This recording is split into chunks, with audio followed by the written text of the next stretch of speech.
We're going to start with like a super quick intro, like no worries. This is like not a sales presentation. We will fully focus on provide as much value as possible. So welcome to the first Kreuzwerker English speaking FinOps webinar. Few notes at the beginning. The webinar will be recorded and you will receive the link to the recording after the event. And if you have any questions, just use the Q&A box on the side of your screen and we will answer all questions live after the presentation. I'll just give you like a short intro about like Kreuzwerker and what we're doing. We are an owner-managed consulting and software development company founded in 2010. Our headquarters are in Berlin with additional offices in Munich, Frankfurt, Zurich, and Warsaw. Across all locations, we have approximately 100 employees. Our service is built on 4 different competencies that complement each other. The first pillar is cloud engineering and cloud operations. We help our customers on their way to the cloud and in the growth of their cloud stack. And we support in all phases and aspects of cloud-native software development. Another main pillar is the Atlassian consulting and licensing business. In addition to the sale of licenses, we also support our customers with training, implementations, migrations, and rollouts. Third competency is the managed hosting provider. And in addition to that, we have a fast-growing team of experts in the area of ideation and innovation. So we have a lot of partners. Here are some of them. Broad experience across like all industries. As you can see, here are some of our customers. And yeah, these are your hosts for the day. I'm Oliver Germann, and besides me is J.R. Stormont. You probably all know him. He has a far more exciting bio than me. And yeah, I would say without further ado, let's jump right into the presentation. JR, are you ready? Thank you, appreciate it. And well done on your first English webinar. Impressed. Let me get my screen share going here. Hopefully everybody can see that. Yep, looks good. Perfect. Great. So yeah, I'm J.R. Stormont with the FinOps Foundation, which is a Linux Foundation program that's focused on being practitioner-led, meaning the people doing FinOps. It's vendor neutral, and it is vetted and approved by cloud members to ensure the standards and best practices we're building align with everyone. Oliver already did the intro on me, so I won't cover most of this or any of this, but that's me. Currently fully focused on the FinOps Foundation and family life, and I'm actually happy to be no longer in a vendor space and no longer having anything to sell because I never have to do sales pitches, so it's great. So what I want to talk about today and what the foundation is really about as I get into challenges that people face and why we ended up here in terms of needing FinOps is first and foremost the people who do FinOps. This is a screenshot from one of our recent member calls, and those people are really what we're focused on, really being a community for all those doing this practice and trying to advance their careers. One of the things I'm going to talk about in a bit, and we have a lot of really interesting data coming out next week from our State of FinOps survey, is how people are seeing this space as both a huge challenge, but also a career path for them individually.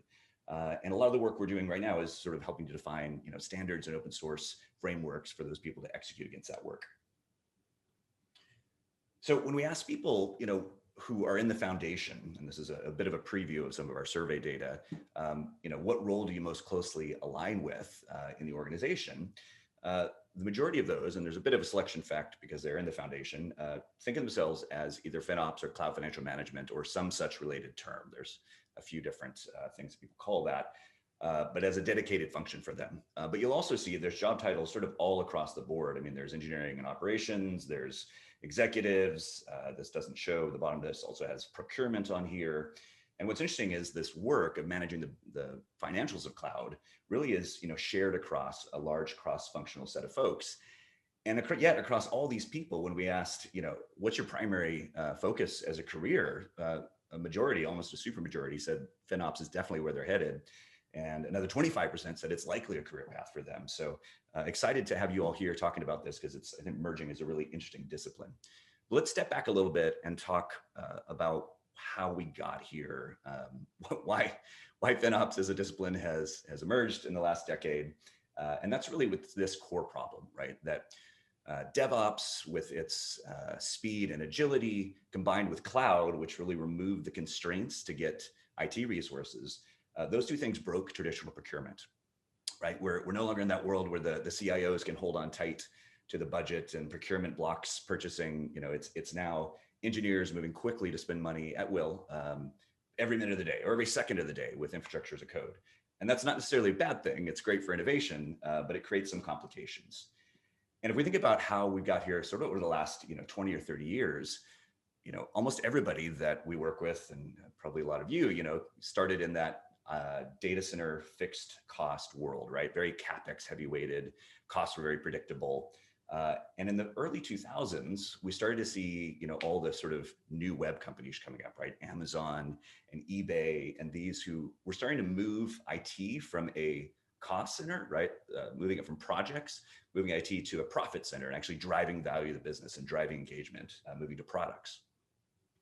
When AWS launched EC2 and S3 and all those initial services, things just started really accelerate. And this number keeps getting bigger and bigger. I don't know which is the current best guess estimate, but we're now in a world where we just surveyed our members, and I think it was over 60% of them are cloud first. Now, most of them are still hybrid, but they're all trying to get toward cloud. And they're operating in this world of variable spend, right, versus fixed spend. And that's interesting from a cost perspective, but it's actually even more interesting, I think, from a behavioral change perspective, because now you're asking finance people to work in a different world with different set of tooling, and engineers to take on an entirely new set of discipline. And speaking of those engineers, if we look at how they traditionally got their hardware in that IT data center world, and I'm getting text here on my screen, I hope they're not popping up in the screen share. We had people who essentially, when they wanted to do a project or had a product to launch, they'd think about what hardware they needed, right? Figure out about the shape of the workload and the requirements, and then they would go to the procurement team. And the procurement team was there to evaluate that analysis, help them figure out the right vendors, get the best rates. And if they passed the business case, they would get access to the money. And in this model, which is the very traditional model, a lot of you may still be there, some of you are moving out. Engineers are requesters, finance are approvers.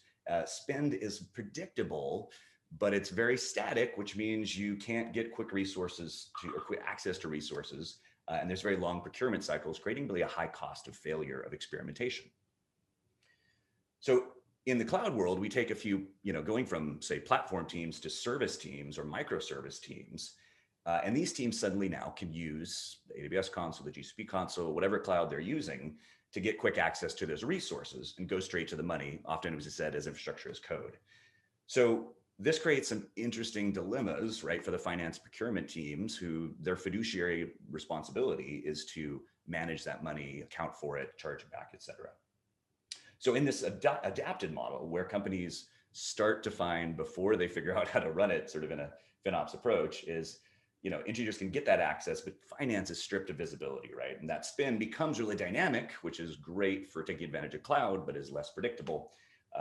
And while there is agile experimentation starting to happen in this world, there can be a lot of waste, right? Because these teams really just aren't used to communicating with each other. So none of these will probably be news for all of you, so I'll kind of go through that quickly here. But the decentralization is a key piece, right?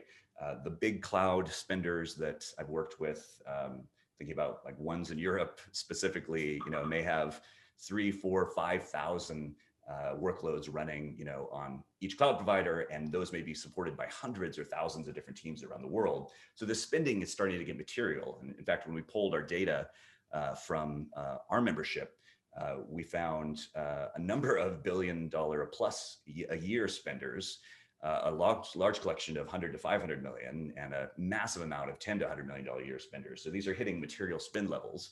And of course, it's highly variable, which is, as we said, good and bad, which results in some inefficient issues. This last inefficiency bullet actually, I think, has become even more pertinent in COVID times. And we've seen really an acceleration of cloud, not only adoption of cloud, but adoption of policies like this to ensure that waste isn't happening. And that's really where FinOps comes in. And I always struggle to say, is it a movement? Is it an operating model? Is it a practice? It's kind of a mix of those things. It's all about bringing financial accountability to that variable spend model. And it does have a prescriptive set of actions. We're going to talk about the capabilities here shortly. There's a good set of best practices that have really been emerging and developing out of this community. And it's really a cultural shift to get organizations thinking about IT spend in different ways, specifically to get those three different disparate teams, the tech teams, the finance teams, procurement teams, business teams, how are you going to count them, to come together. And to the last bullet, this one has evolved a bit actually over time. This is not about saving money necessarily. You could say it's about increasing business value. I think the best example or the best phrase I've heard is it's about maximizing every dollar spent in cloud. So you're getting the most out of it. So when this is in place, and it's a long process, we'll talk about some of the steps and the maturity model attached, you do get those teams acting together. You get procurement happening quickly. And I think the most critical thing is you get agile experimentation without as much fear about blown budgets. And this is where we see companies really who are looking at cloud in the right way, aren't thinking it's a new way to rehost. It's actually a way to accelerate innovation, to ship new products, to do things they couldn't do before. I was talking to a gentleman yesterday who works in the US government, and he was comparing the people who think of like cloud as just a new data center. It's sort of like, well, electricity replaced candles, but it did a whole bunch of new things as well, right? And it's that same type of shift. We got to think of it as something larger than just a rehosting. So when organizations are implementing FinOps, they tend to take the bucketing of actions and capabilities that we're going to talk about here in a minute into three groups. These can kind of go in any order, and you could call them different things depending on how your organization operates or which cloud you're in. But the first thing is an inform phase, where you're starting to get an understanding of what spend is happening, where it's going, able to get visibility, allocate that back. And then we get into an optimize phase, where we start to look for inefficiencies. We set targets and thresholds for optimization. We find places we could reduce or get better rates and find those opportunities. And then an operate phase, where you're actually going and taking the actions. And in the early stages, that might just be, you're logging into a console and making a change in a cloud provider. But later, that's actually, implementing, integrating into your, build processes and CI/CD, and creating that sort of not just engineering workflow loop, but also the loop with the finance teams and with the business teams to get these processes baked in. Really important with any of these process setups, and particularly in FinOps, I've been watching this whole space develop for about 10 years now. I've talked to thousands and thousands of different companies around the world and sat down and kind of dug into their processes. No one is ever done with this transformation, because the cloud providers get more complex and the spend gets bigger and there's new teams coming in. And also no one, even those that I've seen now move from company to company to company building this practice, some of the most experienced practitioners in this in the world, those who have been doing it for 8 or 9 years, they can't go from crawl to run in a new company. You can't boil the ocean on your first pass on this, because there is not only a whole new set of processes to get in place, but speed is critical. And getting, say, a complete tagging and allocation model in place before you start to look at optimization, before you start to look at operational improvements, all these things, is the wrong approach. So when we surveyed our practitioners recently, we found a big range of their maturities. And this is a self-assessed maturity based on where they sit. A lot of folks were in that crawl phase. Crawl in terms of FinOps probably means, I'm just getting, and actually the gentleman I talked to in the US government yesterday, he's like, I'm just trying to get my account policy set up in AWS, my subscription policy set up in Azure. He's like, I know I need to tag, but I need to figure out like, what are the basic things to tag and what can I tag and what should I tag? I need to get those things in place. We're not even yet thinking about, spend optimization. I just need to get that phase. And that's very typical, right, of where a lot of folks come in to the foundation. Now that walk phase is a bit further along, where somebody probably has those basics in place, and they're also starting to maybe automatically detect untagged resources, allocated resources. They may be amortizing, prepaid payments into costs. They may be doing, monthly our reserve instant savings plan purchases. They're starting to automate little bits of things. Maybe, if they had to, exchange anything on marketplaces, et cetera. And then the run phase, which I always think is interesting when somebody puts themselves in that, because there's very few here. But this is where I think the operational side really starts to get fine-tuned, right? You've iterated through the loops enough. So your policies around tagging and allocation are very well baked. You've iterated through basic optimizations, and you've started to actually automate a lot of that. You are, creating integrated business cases and understanding and showing not just the cost of cloud to the business, but also the unit economics of the cloud, right? What is the value the cloud is bringing? We're iterating quickly through these cycles. Our teams are trained up and educated. And that's sort of, where everyone heads to, with the reminder that, Mike Fuller, who is co-author of the book, he's one of the guys I think has spent more time thinking about this space than anybody I've known. He's been running Atlassian's FinOps program from before it was called that for like 7 or 8 years, and their spend is massive. Every time I talk to him, I think of him as a run stage practitioner, but he's got some big new challenge he's trying to tackle, right? Because the organization has changed and the cloud data changed. So it's something that's a continuous iteration loop there. And that's why when we talk about setting up a practice of FinOps, it's not about getting everything right the first time. It's about moving quickly through that loop, remembering it's a loop, and creating a flywheel process. Because just when you get something fixed and baked in, not only will the clouds change something, but we see that organizational restructuring that happens right along the way. Oh, Jordy raised a hand there. Was there a question? I haven't been watching the chat. Nope, I'm going to continue. Let's answer questions after the presentation. Sounds good. Yeah, just put your question in the Q&A box and we can just answer them later. Hopefully we'll know the answers. So, this is where it should always be heading, which I'm very fond of saying that the dirty little secret of cloud spending is that it never really goes down, right? Because organizations should be bringing in more workloads as they're closing out more of their data centers. If the business is growing and cloud is a driver of that, right, you should see more use, more acceleration of new data services, et cetera. But we want to ensure that the focus is to drive down the unit economics, not necessarily the cost per compute hour or something like that, because that's not super relevant in a cloud world where resource sizing is very adjustable. But how are we spending less to bring more value back, right? It's cloud spend against revenue, or it's cloud spend against a metric like users or something like that. I think it's really important at all levels to continuously bring up this conversation in organizations, particularly with the business leaders who may see cloud spend going up and may be nervous about that. And we want to change that conversation early on, right, to be about value, about unit economics, and keep that going. So let's talk, I've got about 5 or 6 more minutes here of content that we'll open up for the questions about sort of the basic principles of FinOps and the things that teams tend to line around. Now, these principles aren't, they're meant to be North Star guides. They're not like super prescriptive. We're going to talk about a few more prescriptive capabilities here in a minute, but 6 or so things to think about as you're approaching this practice. First and foremost, teams need to collaborate. This seems obvious, but it is hard. It's hard to get finance people speaking engineering and vice versa. It's hard to get them to understand. It's hard to get them to change their processes. Mike Fuller's fond of saying that he knows he's done his job when the finance folks and the engineers can get together in a room and have a conversation, make a decision, and he doesn't have to be there, right? So FinOps teams are about enabling those collaborations. The second one is, we talked about unit economics. It's all about business value. We don't want to be making decisions just to drive down costs. We want to think about how this helps the business. The third piece is about that decentralized accountability. It's a shift in thinking for, I think, almost everybody in the enterprise to say there's ownership now across the board for the people who are deploying the resources, for the finance teams who are partnering with unlocking investment, for that individual engineer who didn't typically have to think about cost.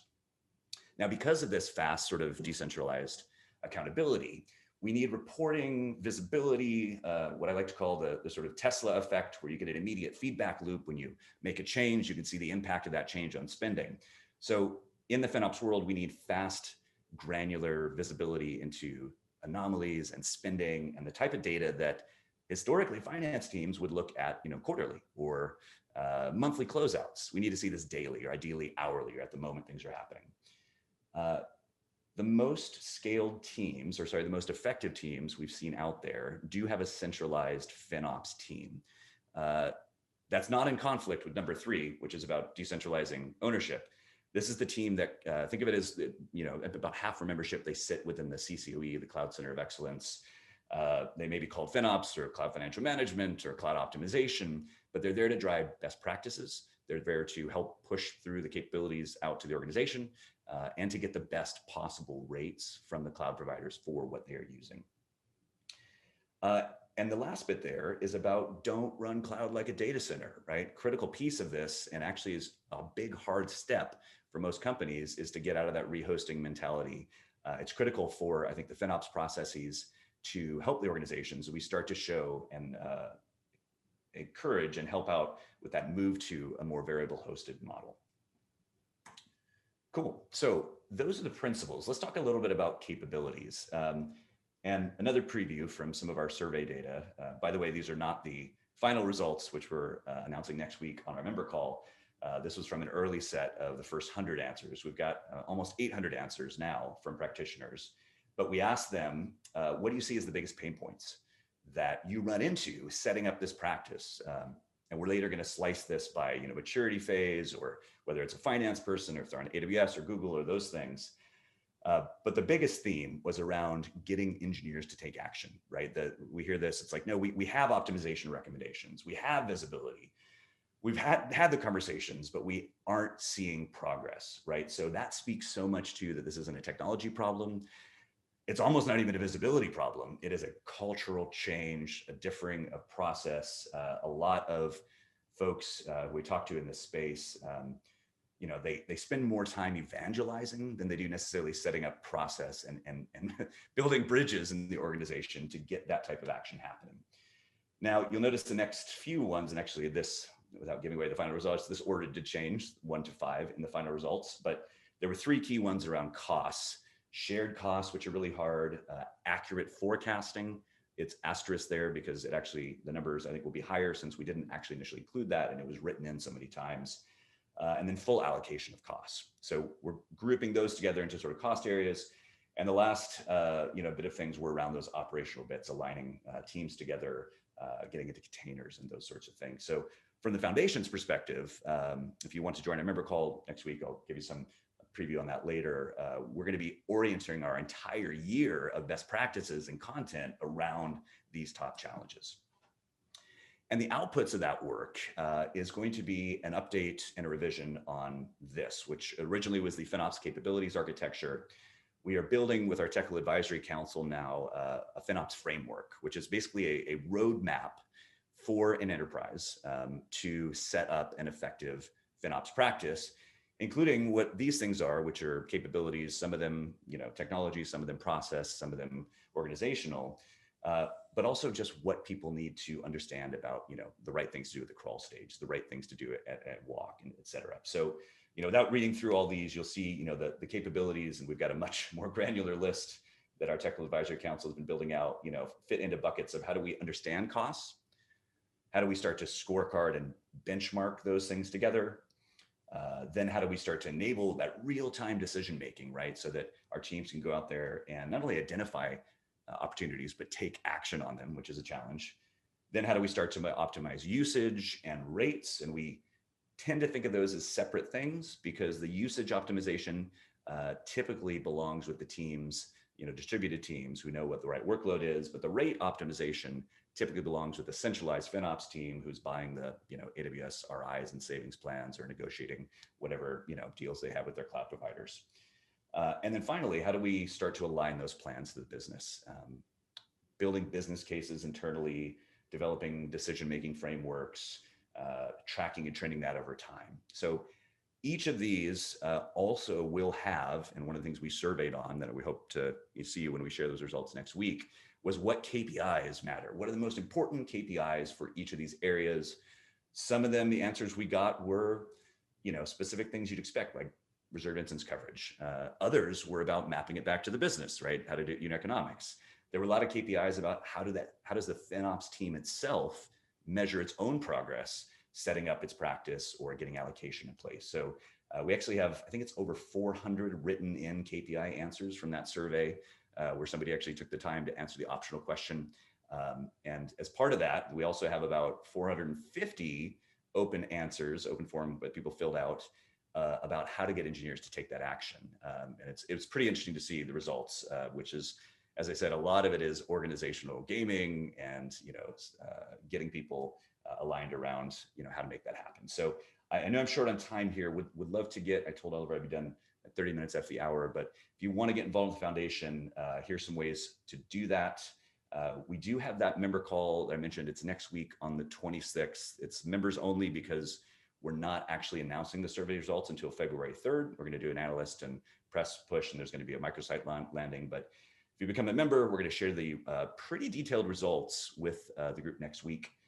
And if you would like to participate in the survey itself, whether or not you're a member of the FinOps Foundation, you can use this QR code here or go to our blog to find a link of getting to that. We do ask that if you take it, you're a practitioner at an organization. We fine if you're a consultant or vendor, but we do have you sort of click a box or tick a box that says you're a consultant or vendor so that we can filter out some of those answers later about just practitioner specific bits. And yeah, I think that's what I had to share. So happy to transition into Q&A or discussion or wherever the group wants to go. Well, sounds good. We have a few questions. Let's jump into it. So actually, I have the first one. You were talking about Mike Fuller, and we all know Mike Fuller is like super experienced and a run stage practitioner. And like, what are the challenges he's facing? Well, he, I think, is one of the few people I've met who has solved the 100% allocation challenge of cloud spend, meaning he's able to allocate 100% of their spend. And one of the reasons he's able to do that is because he, in addition to he's got a third-party tool he uses, he's got internal tooling. He also, well, not manually, he programmatically rewrites their cloud spend data using metadata from information they've got in a CMDB about where things sit. So he's constantly reparsing and rewriting things like the Amazon curve file before he puts it into his third-party provider, before he dashboards it and all that. So he's constantly running this issue of anytime Amazon changes something or changes how quickly something is billed, that's got to be fixed. The other thing is Atlassian, although I think a big name in the tech world, obviously, and without sharing how much they've been massive cloud spenders, more than you expect for the size of their company. Because they are a small company that isn't a massively distributed enterprise, Mike and a small team of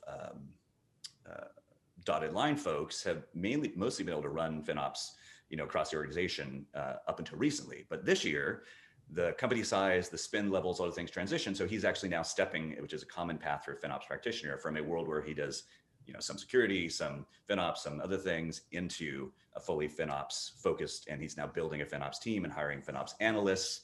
And this is a challenge I think everybody in the organization faces as well, is like, who do I hire into that initial team, right? And what's the job profile and where does that look? So one of the things that we've had a ton of interest in the foundation and our Slack channel is around job postings, job descriptions, how big the team should be, when it should start, when to grow it, how to show the value of it.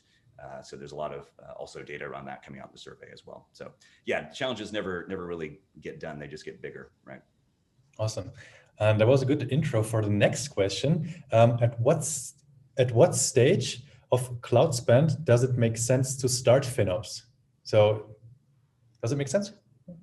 Yes. So I feel like I want to almost do a whiteboard here. I think if you are low spend and low complexity, low spend meaning it's not really material to your overall IT budget, right? It's small. I wouldn't necessarily say you have to start FinOps processes. You're probably good just using native cloud tools like AWS Cost Explorer and kind of keeping an eye on things. If you start to get to a point where cloud spend is material or is expected to be material, or if you're a big enterprise of any kind, and big enterprises take the longest, right, to get this in place, I think it's really something you should be starting as soon as you're deciding to go cloud first or scale cloud spend. The smartest practitioners I've met, there was a gentleman who was at a major Fortune 10 that I used to work with, who then went to a UK pharma company. He started putting the process, at day one, right as soon as they starting their contracts with the cloud providers, knowing that it would take many, years, honestly, to do it in a pharma company. But he was able to do that because he had just done it at a major, Fortune 10 in the US. So long answer to say, it's never too early, but when most people typically start it is, when they've hit some spend explosion or spend panic moment. Yeah, when management is asking the uncomfortable questions. Yes. Yeah. An executive is angry. So next one, how to manage balance between cost and modernization, I guess. Yeah. Yeah, I think balance is a good word for that. And that's, we always think of this like idea of an iron triangle of like, speed, cost, and I mean, speed of delivery, cost, performance, these types of things. That's a big part of, setting up these processes, getting the communication going with a focus on business value and economics, that there may be times, not even, like one company typically isn't totally focused on saving cost or investing. There's typically different parts of that are doing different ways. I worked with, I'm thinking of European companies, since I know there's a lot of Europeans on the call. I worked with a European tech unicorn on some of their FinOps process, and we were looking at their data, and they were very obsessed with optimizing their internal systems that were doing like data processing things. But they were really over-investing and unwilling to even look at optimization for their data personalization systems that were really driving the core of their customer value, right? So it is about figuring out what matters and where to optimize. And that's why we see a lot of folks really leaning on the cost side more in R&D and internal systems, right? And then sort of waiting to get to the production and customer-facing things. Cool. So next one is a bit longer. Hello, everyone. My company is currently launching a cloud program with AWS, and we would like to integrate the FinOps from the beginning. The problem is that no one in the team is trained to FinOps. So I want to know what actions should be taken to define the FinOps strategy, and how to define a strategy on governance, finance, automation, acculturation, and thank you very much. That also could be a long answer. That's great. I mean, this is, you are right in that profile of person that we are sort of building our 2021 plans around, because what we hear time and time and again is I know we need to do this. We've got executive support to do it. Where do I start, right? What's the roadmap? So that's very much what the foundation is focused on. I would say like in the immediate term, and I said I have nothing to sell anymore. I guess I do have trainings to sell, but getting FinOps certified for a few of the core people would be helpful. There's options there to do it self-paced. There's great, training partners and consultants like Oliver's team who can help with that. You can do it through the foundation itself. This stuff is kind of sets up like it's a 10-hour virtually Zoom course over 2 days that sort of outlines all the fundamentals and understanding and team structures and motivations. And then it's really, the best source, I think, for the starting to build and grow it is just meeting and talking to other practitioners, right? Getting in the community. For now, because where we're working to get to again is that framework where we've codified that into here's the step-by-step action by area. So yeah, definitely get plugged in, and happy to if anybody wants to email me, I'm at jr@finops.org for connections to other practitioners. And then I would say I see most companies, long answer, not really going it alone, right? They have a combination of internal teams. They've got a partnership with a consulting firm. They've got their cloud providers feeding input on that. And, I think it's really about, getting everybody on board and recognizing that there's no, right answer, and you just got to start the process early. Cool. And little teaser here. This is like just the first webinar of a webinar series that we are planning right now. And as this was like pretty high level, a little intro to FinOps, the next webinars will be more focused on either like the finance or the technical side. So stay tuned. So another question. How do you see FinOps' role as organizations move to clusters Kubernetes, given that clusters manage some of the orchestration and auto-scaling? Good question. What a fantastic walk stage question. I love that. So Kubernetes, obviously, broke and breaks a lot of things in the FinOps world when it's added to the technology platform, because you're basically adding a layer of virtualization on top of a layer of virtualization, and now having to slice out costs from within namespaces and clusters, and then also do optimization within the actual containers, and based on that optimize the underlying infrastructure to make sure it's got the right amount of compute or memory optimization, whatever it is. So the FinOps team's role, actually, and we did a whole chapter in the book on container FinOps, and what we kind of netted out on was that everything you do in the entire FinOps lifecycle for infrastructure, you also have to do in a little mini lifecycle for containers, and then feed it back into the bigger one.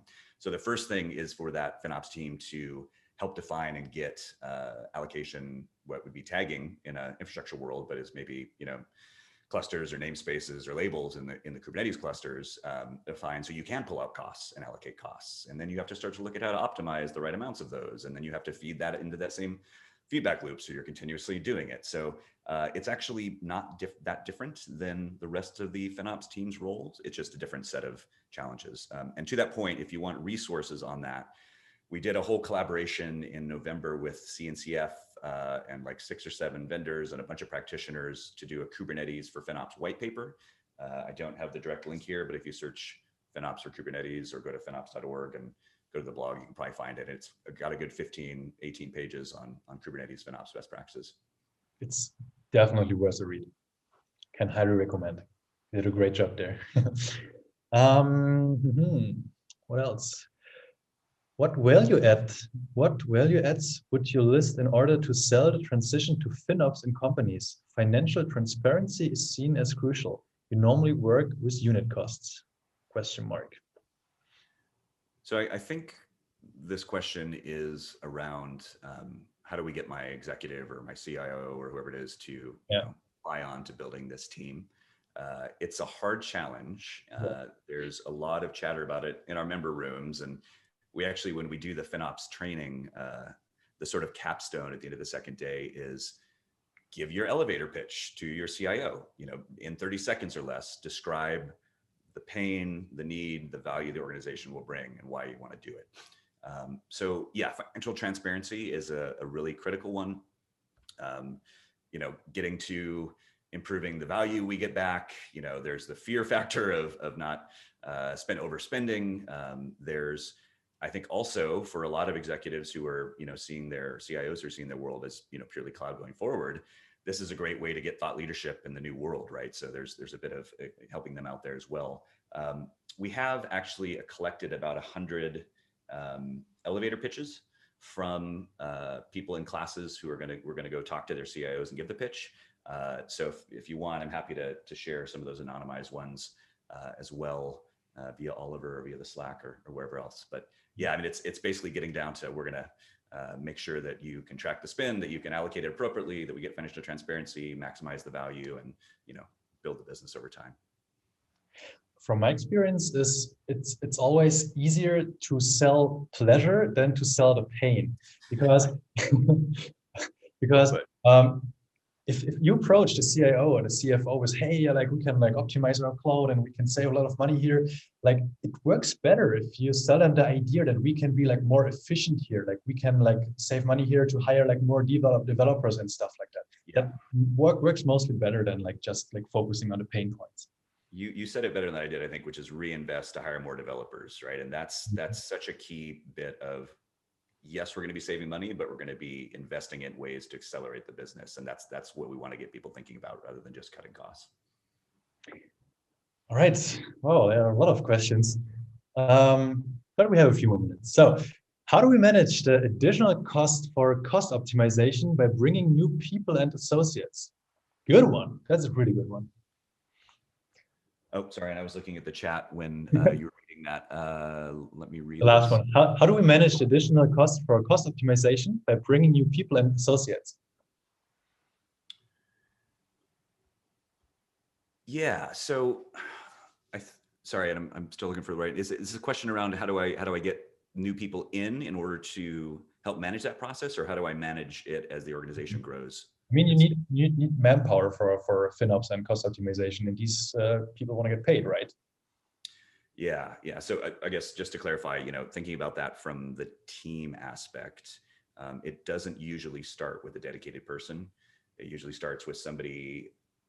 The survey data showed us that most of the teams report to a CIO or CTO, and they take somebody who's got interest and skill in this area, possibly a financial analyst who understands cloud, ideally even an engineer who cares about cost, and they start kind of setting this up on their own on the side alongside their work and evangelizing it, building out the basic practice. And then over time, sort of as I told with the Mike Fuller story, add headcount. It's hard to scale, to be honest. And, I've seen teams that are 9 people dedicated to FinOps who are managing 300 million a year in cloud spend from a single cloud provider. And then we've seen big organizations like the, FTSE 100, Fortune 100 folks, where they may even have one of our survey responses said they have 125 people working on FinOps across their organization because they have 14 different business units and they're trying to put a team in each one. So, I think it's a scaling challenge, and it's also one that it's critical to do. So Yeah. thought I had a better ending to the answer there, but I guess not. So Accountability is super important in the beginning. You need someone who's like constantly looking at the costs and everything what you're doing in a FinOps scope. Yeah, exactly. It doesn't work like, hey, like we need to do FinOps and we want to do it, and doesn't work. You need accountability here. Yep. Okay, 2 more questions. What value adds would you list in order to sell the transition to FinOps in companies? Financial transparency is seen as crucial. You normally work with unit costs. Question mark. Yeah, I think we kind of spoke to some of this earlier, right? Yeah. That's around that elevator pitch and what to put in there. I almost want to, in the interest of a good conversation, Oliver, I almost want to disagree with what you said earlier, which is better to sell the pleasure than the pain, or whatever the expression was, because I do find, I think you're right in that approach long term, but the best way that we've seen to get that initial sell in place is, oh crap, look at this bad thing that happened over here, right? This team spun these resources up and they ran for 3 weeks and cost $35,000 and nobody caught it. Those sort of panic moments I think are critical in the early stages of attention getting. As you're starting to build the practice though, on the other side, finding the early wins to evangelize across the teams and get, say, engineers involved. Worked with a company in Northern Europe who one of the first things they found when they put in good visibility into spend was that they had an entire staging environment running that was like a backup that hadn't been used in 2 months, and they turned it off and saved something like, they had massive cloud spend, but it was something like $125,000 a month that They had no idea. So what they did internally was they took that win, they documented, they interviewed the engineers. It was like high fives. They gave it a blog post, and they just made this great internal case study, right? And it's those types of case studies that I think you want to do. And the FinOps team, as we said, is evangelizing. In some ways, they're like internal marketing to executives and to new teams coming in to understand why this is important and how to do it internally. Yeah, good point. There are like, especially in AWS, there are like so many quick wins and low-hanging fruits that you can just pick and can save you so much money. Yeah. And that's that crawl stage there, right? Which is like, find the stuff that's not being used at all. But when we have to make decisions about right sizing, we need a little more data, that maybe walk stage and so on and so forth. Yeah, this can be fun. Like if you was like just like a few clicks, you can save like 10% of your like total cloud bill. Like things are getting exciting. All right. Well, yeah. I was going to say, I'm curious if you run into this too, though, because of that view of the world. Of course. We often hear new executives just say, well, once I've done FinOps, or once I put in a platform, I'm going to be done, right? There's nothing else going to be optimized. It's like, well, no, it's going to be ongoing. It's constantly evolving. All right. What role will application performance monitoring, e.g. New Relic, Datadog, play in cost management? Do you see companies using this data to understand application level costs? Yeah, absolutely. I think it's definitely a sister practice. It's really a required collaboration to get into a run stage. There's basic performance data that gets pulled into, all the cloud provider recommendations and platforms. Some of the more advanced FinOps platforms now will also pull in New Relic, Datadog data into their recommendations. And I think, yeah, you hit a good thing, which is application level costs versus just infrastructure, specific costs. That's really, I think, the holy grail as you get more mature, is to say, how does all this stuff come together to represent an application, and then what's the performance underneath that? Typically in the organization, we've seen, if you think of like AWS's well-architected framework, you've got like performance as a pillar and cost as a pillar, typically separate teams, right? Because it's separate products primarily using it in separate teams, but working very closely together. Cool. And I think all of these organizations, the New Relics, the Datadogs, are all both, putting in basic cost data, and they're collaborating with the platforms. And so, yeah, it's a very tightly knit space. Okay, the two last ones. How does the TBM taxonomy build on the FinOps framework? This one is for you. Yeah, no, great question. And this actually was asked to me by this gentleman in government I talked to yesterday. Actually, I guess it was on Monday. His view on this was he didn't think FinOps was prescriptive enough in the taxonomy for tagging for allocation. And he was looking to the TBM taxonomy to give him sort of his reporting framework, like these are the cost towers, these are the pools, here's the various applications and things like that. So his view was he was essentially going to use that structure for reporting, but he saw the FinOps processes and culture change as what he needed to manage his cloud spend over time. So it was interesting to me that he thought that FinOps wasn't prescriptive enough with that, because part of the reason that as we've built up best practices, we've avoided saying, here's what your best tags are, is that we recognize every organization's different, right? Everybody's going to report on different things. I think where the TBM taxonomy has strength with that is there are consistent groupings of cloud spend and all IT spend that finance is used to looking at that roll up into larger business reporting. So I think the two work well together at companies who I know do both. Big foundation member Pearson has a FinOps team and a TBM team. They're separate teams, but they report into, I think, the same, IT leader, executive leader there. So yeah, I think they can work well together. Awesome. Cool. That's it. Well, thank you, JR. It was a great presentation. Really, really cool questions. And yeah, that's it. Thank you for watching. And there will be definitely more webinars about FinOps, like as I said, more from a technical and also more from a financial perspective. We're going to dive in deep, and looking forward to see you again. Yeah, I really appreciate the questions. Those were better questions than we usually get on webinars. So thank you for that. And if anybody does want to join that member call, it's next week on the 26th. So I think, reach out to us, and looking forward to sharing more of this data and working with you, Oliver, on the next steps of building out this practice. All right, cool. All right, guys, have a nice evening, have a nice day, a nice morning, whatever it is. See you. Bye-bye.